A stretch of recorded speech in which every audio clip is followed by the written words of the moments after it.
కరీంనగర్ భగత్ నగర్లోని హరిహర క్షేత్రంలో నాగుల పంచమి వేడుకలు భక్తి శ్రద్ధలతో ఘనంగా కొనసాగాయి.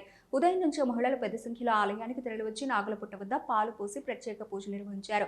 పసుపు, కుంకుమ, పాలు సమర్పించి నాగదేవతను భక్తితో కొలుస్తూ కుటుంబ సభ్యులు ఆయురారోగ్యాలతో సుఖ సంతోషాలతో ఉండాలని మొక్కులు చెల్లించుకున్నారు. నాగుల పంచమి సందర్భంగా ఆలయ ప్రాంగణంలో మహిళల సందడితో ఆధ్యాత్మిక వాతావరణం నెలకొంది. భక్తుల రాకతో హరిహర క్షేత్రం కిటకిటలాడింది.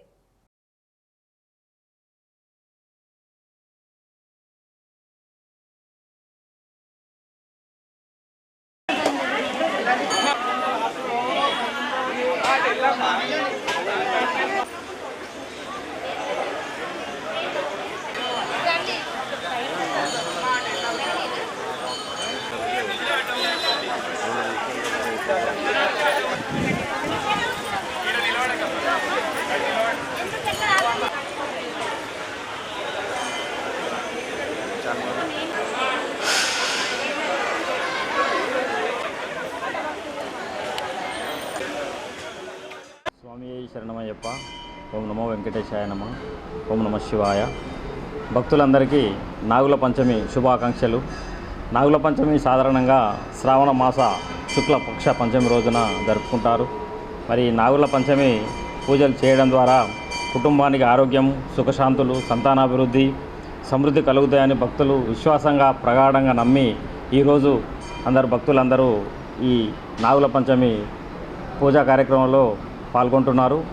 ఈ శ్రావణ మాసం మొట్టమొదటి పండుగగా నాగుల పంచమి రావడం, ఈ పండుగకు సంబంధించిన ఏర్పాట్లను హరిహరపుత్ర అయ్యప్ప స్వామి దేవాలయం భగత్ నగర్ నుండి భక్తులకు అన్ని రకాలుగా ఏర్పాట్లు సౌకర్యాలు కలిగించడం జరిగింది. దేవాదాయ శాఖ కానివ్వండి, పాలక మండలి నుండి కానీ జరిపించి భక్తులందరికీ ఎటువంటి ఇబ్బందులు రాకుండా ఉదయం 4 గంటల నుండి భక్తులు వచ్చి నాగదేవతకు పాలాభిషేకం చేసుకుంటూ, అర్చనలు చేసుకుంటూ, శివాలయంలో శివునికి అభిషేకాలు చేసుకుంటూ ఈరోజు కార్యక్రమాల్లో భక్తులందరూ విరివిగా పాల్గొంటున్నారు.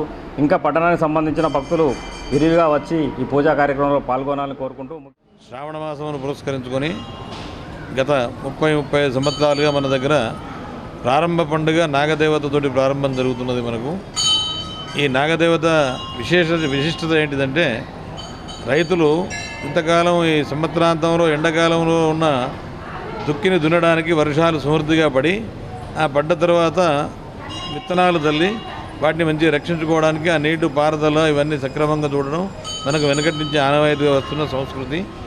అయితే ఈ చేసే ప్రక్రియలో భాగంగా ఎండాకాలంలో వాటిని రక్షించుకోవడానికి పాములు, ఇతరత్ర జీవులు ఈ భూమిలో స్థిరంగా ఉండే అవకాశాలు ఉంటాయి కనుక వాటికి ఎలాంటి హాని జరగకుండా ఒకటి.